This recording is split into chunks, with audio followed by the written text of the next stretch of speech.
I first noticed him on a chilly November night.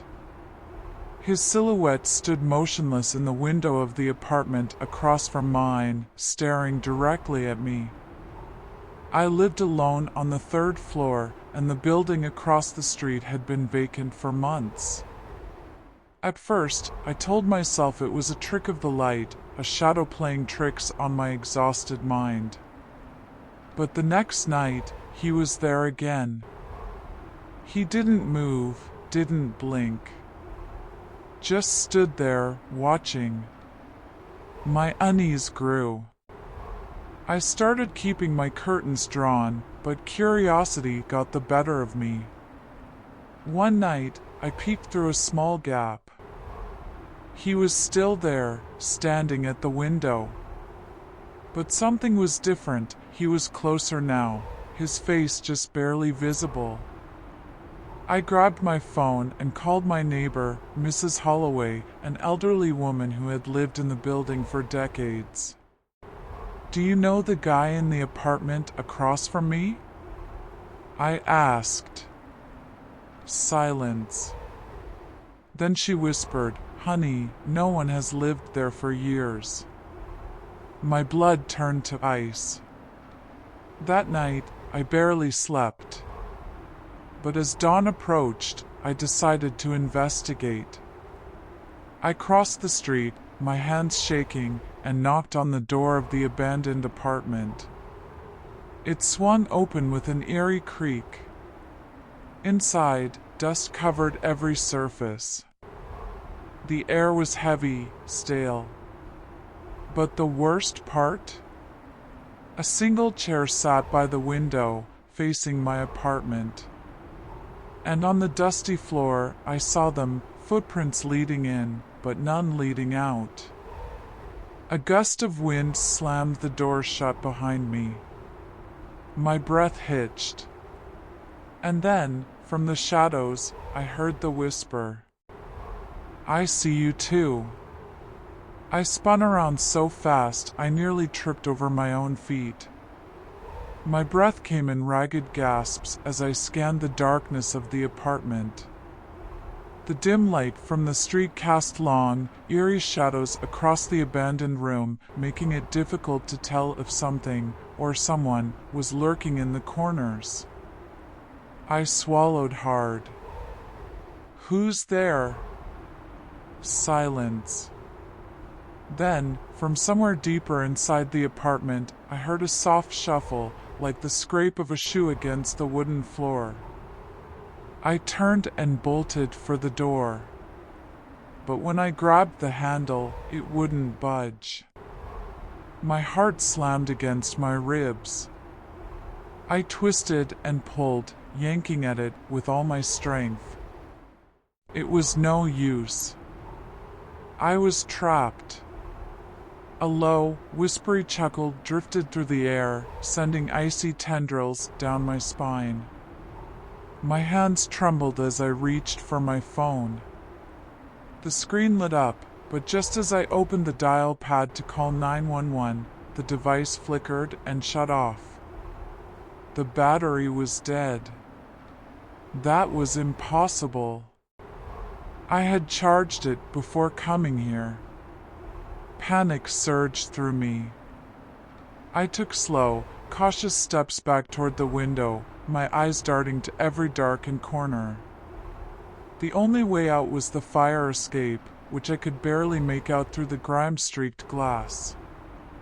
As I reached for the window latch, a sharp, cold gust of wind rushed past me, ruffling my hair. My stomach twisted. Then I felt it. A presence. Someone, or something, was standing right behind me. I forced myself to turn around. My breath caught in my throat. The figure from the window was no longer across the street. He was here. And he was inches away from me. His face was obscured in shadow, but I could make out the hollow pits where his eyes should have been. His mouth hung open as if frozen in a silent scream. He didn't move, didn't breathe. I was paralyzed with fear. I wanted to scream, to run, to do anything but stand there staring at this thing that had been watching me for nights. Then, he did something that made my blood turn to ice. He smiled. It was slow, unnatural, stretching wider than any human mouth should. My stomach lurched as I watched his lips curl back, revealing a row of jagged, blackened teeth. A choked gasp escaped me, and my survival instincts finally kicked in. I lunged for the window, struggling with the latch. But just as I managed to push it open, an ice-cold hand clamped around my wrist. I screamed. The grip was impossibly strong, fingers like iron shackles digging into my skin.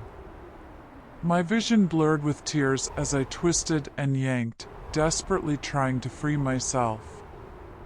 Then, just as suddenly as he had appeared, the figure vanished.